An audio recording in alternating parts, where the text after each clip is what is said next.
حضرت انس رضی اللہ تعالیٰ عنہ سے مروی ہے کہ حضرت عبد الرحمن بن عوف رضی اللہ تعالیٰ عنہ جب ہجرت فرما کر مدینۃ المنورہ پہنچے تو حضور نبی کریم صلی اللہ علیہ وآلہ وسلم نے انہیں سعد بن الربی انصاری کو بھائی بھائی بنا دیا۔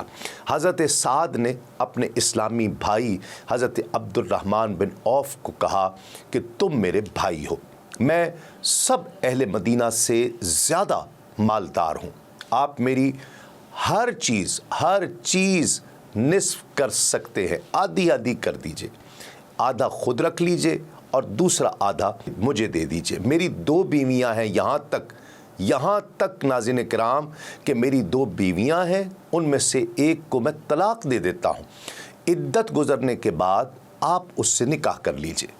حضرت عبد الرحمن اپنے انصاری بھائی کے اس جذبہ ایثار سے بہت متاثر ہوئے، انہیں دعائیں دیتے ہوئے کہا، اے میرے بھائی، اللہ تیرے مال اور اہل و عیال میں بے پناہ برکتیں عطا فرمائے، مجھے تو بس بازار کا راستہ دکھا دو۔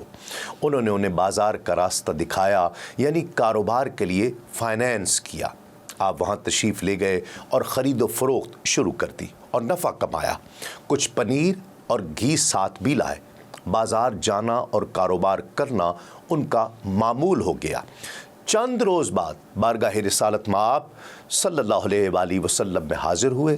حضور نبی کریم صلی اللہ علیہ وآلہ وسلم نے ملاحظہ فرمایا کہ ان کے کپڑوں پر زعفران کے رنگ کے چھینٹے پڑے ہوئے ہیں۔ حضور نے پوچھا کہ یہ رنگ کیسے چھڑکا ہے، یہ رنگ کیسا ہے؟ عرض کی، یا رسول اللہ، میں نے ایک خاتون سے شادی کی ہے۔ حضور نے پوچھا کہ اس کو حق مہر کیا دیا؟ عرض کی، کھجور کی کھٹلی کے برابر سونا دیا ہے۔ رحمت عالم صلی اللہ علیہ وآلہ وسلم نے ارشاد فرمایا کہ ولیمہ بھی کرو، خواہ ایک بھیڑ ہی کا ولیمہ ہو۔ ایک روز انصار نے نبی کریم صلی اللہ علیہ وآلہ وسلم کے خدمت میں گزارش کی کہ یا رسول اللہ، ہمارے نخلستانوں کو ہمارے اور ہمارے مہاجر بھائیوں کے درمیان برابر بانٹ دیجئے۔ مرشد برحق اللہ کے محبوب صلی اللہ علیہ وآلہ وسلم نے یہ گزارش قبول نہیں فرمائی، بلکہ جواب دیا کہ مہاجرین صرف پھل میں تمہارے ساتھ حصے دار ہوں گے، ملکیت میں نہیں۔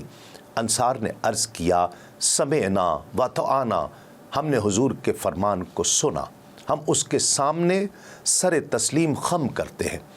ناظرین کرام، انصار کا دل چاہتا تھا کہ اپنی منقولہ اور غیر منقولہ ہر جائیداد میں اپنے مہاجر بھائیوں کو حصے دار بنا دیں، لیکن مہاجرین کی عزت نفس انہیں اس بات کی اجازت نہیں دیتی تھی کہ وہ ان مخلصانہ پیشکش کو قبول کریں۔ ان میں سے بہت سے لوگ تو بہت مال جائیدادیں چھوڑ کر صرف سرکار دو عالم صلی اللہ علیہ وآلہ وسلم کے لیے ہی مدینۃ المنورہ آئے تھے۔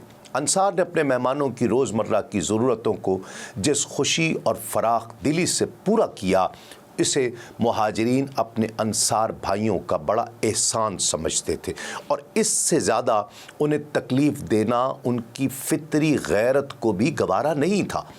اپنے ہادی برحق کے جمال جہاں آرا کی عنایت کی ہوئی سیر چشمی، اس پر وہ رضامند نہیں تھے۔ اپنے انصار بھائیوں کے احسان و مروت پر اپنے قلبی جذبات تشکر کا اظہار کرتے ہوئے مہاجرین کی جماعت نے نبی کریم صلی اللہ علیہ وآلہ وسلم کی خدمت میں اس طرح گزارش کی کہ یا رسول اللہ، یہ قوم یعنی یہ انصار مدینہ جن کے مہمان بننے کا ہمیں موقع ملا ہے، چھوٹی چھوٹی باتوں پر ہماری دلجوئی کرتے ہیں اور ہماری بڑی ضروریات کو پورا کرنے کے لیے اپنے اموال فیاضی سے خرچ کرتے ہیں۔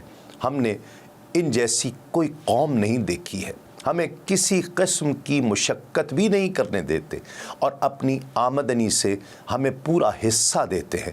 اب تو ہمیں یہ کھٹکا لگ گیا ہے کہ کہیں سارے کا سارا اجر و ثواب یہی نہ لے جائیں اور ہم خالی رہ جائیں۔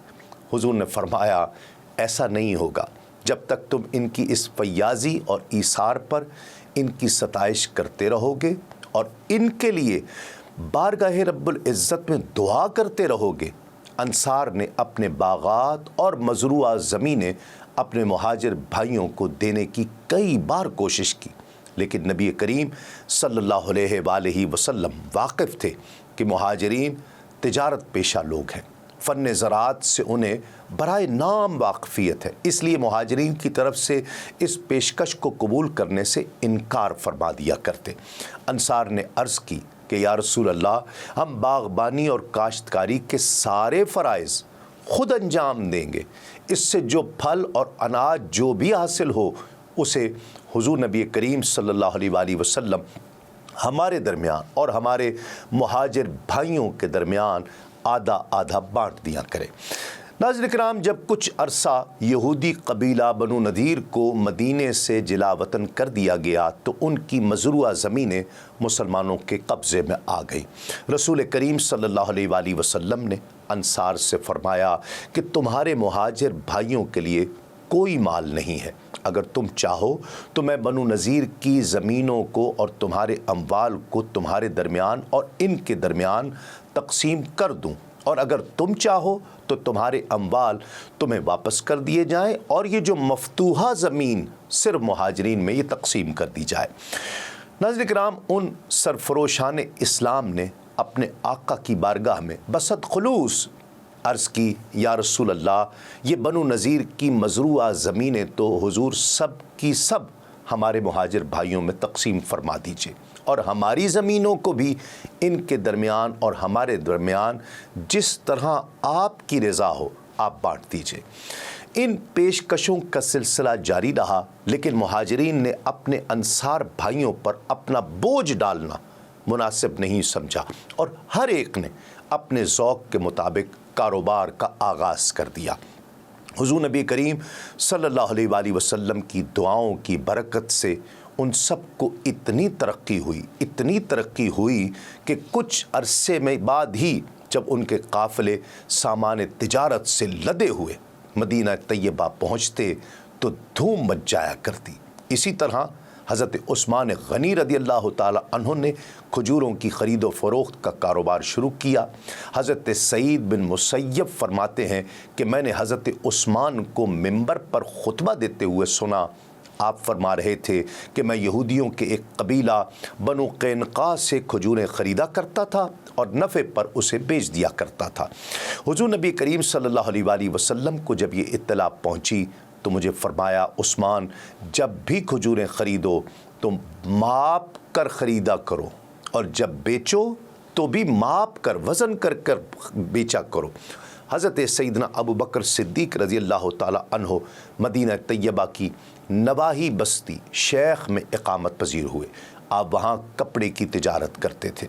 ناظرین کرام، پیر کرم شاہ صاحب الازہری رحمۃ اللہ علیہ فرماتے ہیں کہ مدینہ طیبہ کا یہ معاشرہ جسے سرکار دو عالم صلی اللہ علیہ وآلہ وسلم نے اپنی حکیمانہ حکمت عملی سے وجود بخشا تھا، دو بنیادی عناصر پر مشتمل تھا۔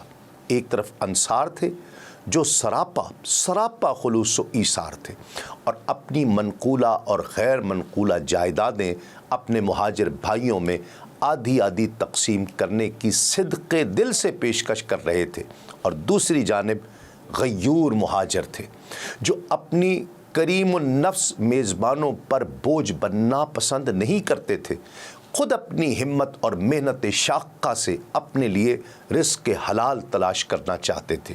یہ دونوں طبقات اپنی اپنی جگہ عدیم المثال تھے، اور یہ سب نگاہ مصطفی صلی اللہ علیہ وآلہ وسلم کا فیضان تھا جس نے انہیں شیر و شکر کر دیا تھا۔ اجنبیت اور مغایرت کے سارے عوامل کی بے کنی فرما دی تھی۔